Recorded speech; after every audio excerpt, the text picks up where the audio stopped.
বিশাল শিক্ষার্থী সমাবেশের মাধ্যমে আমরা এই দাবির যুক্তিগত বাস্তবতা তুলে ধরে রাষ্ট্রের কাছ থেকে আমরা প্রয়োজনে আমাদের দাবি এবং প্রত্যাহার ছিনিয়ে নিতে বাধ্য হব। আপনারা জানেন চাকরিতে আবেদনের বয়সীমা স্থায়ীভাবে বৃদ্ধি করার লক্ষ্যে দীর্ঘ প্রায় 8 থেকে 10 বছর ধরে আমরা রাজপথে লড়াই সংগ্রাম চালিয়ে যাচ্ছি। আপনারা জানেন 1991 সালে যখন বাংলাদেশের মানুষের গড়াই 57 বছর, তখন চাকরিতে প্রবেশের বয়সীমাটি 27 থেকে 30 বছর করা হয়।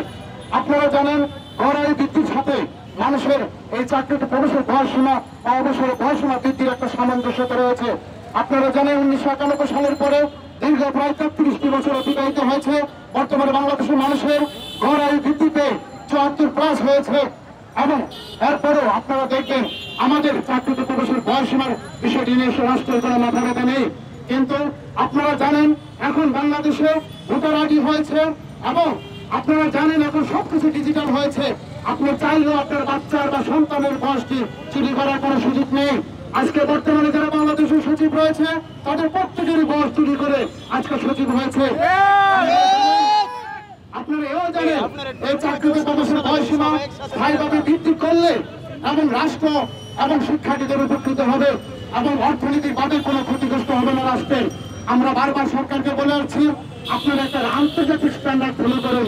আপনারা আমাদের এশিয়া মহাদেশের দিকে তাকান এবং বহির্বিশ্বের দিকে তাকান। যেখানে ছাত্রদের সেখানে শিক্ষার্থীদের মিনিমাম চাকরিতে প্রবেশের বয়সীমা 35 রয়েছে, সেখানে তারা দেখেন তাদের দেশে রাজ্যে বেকারত্বের সংখ্যা কম এবং তারা নিজ দেশে চাকরির পাশাপাশি আন্তর্জাতিক চাকরি বাজারে প্রবেশ করতে পারছে। আমরাও রাষ্ট্রকে বলে আসছি আমরা বাংলাদেশ থেকে কামলা পাচার করি বিদেশে, বিদেশ থেকে আমরা অফিসার আমদানি করি বাংলাদেশে। এটা আমাদের দেশের জন্য লজ্জাকর। আপনারা জানেন বাংলাদেশে ইতিমধ্যে প্রায় 5 লক্ষের অধিক অফিসার এবং এক্সপার্ট বাংলাদেশের জবের সাথে সম্পৃক্ত রয়েছে। আপনারা জানেন সেদিন একটা গবেষণা দেখলাম যে 3 লক্ষ প্লাস এখনো শূন্যপদ রয়েছে। তাহলে বাংলাদেশে বর্তমানে একটা জরিপে বলা হয়েছে প্রায় 12 লক্ষ উচ্চশিক্ষিত বেকার রয়েছে। আপনারা চান বেকার মুক্ত তরুণ সমাজ করতে, আপনারা কেন বুঝেন না যে এই যে 5 লক্ষের অধিক বিদেশি অফিসারদেরকে চাকরি দিয়েছেন, সেখানে যদি বাংলাদেশের তরুণ বেকারদের চাকরি সংস্থান করতেন তাহলে কিন্তু 5 লক্ষ পরিবার বাংলাদেশে কিন্তু সুযোগ সুবিধা পেত। তাহলে বাংলাদেশের ডলার সংকট হতো না, বাংলাদেশ থেকে রেমিটেন্স বিদেশে পাচার হতো না। সাংবাদিক ভাই বোনেরা আপনারা আরো জানেন বাংলাদেশ থেকে প্রায় প্রতি বছর হাজার হাজার শিক্ষার্থী দেশের বাইরে পাড়ি জমাচ্ছে, কারণ তারা অনিশ্চয়তায় ভোগে।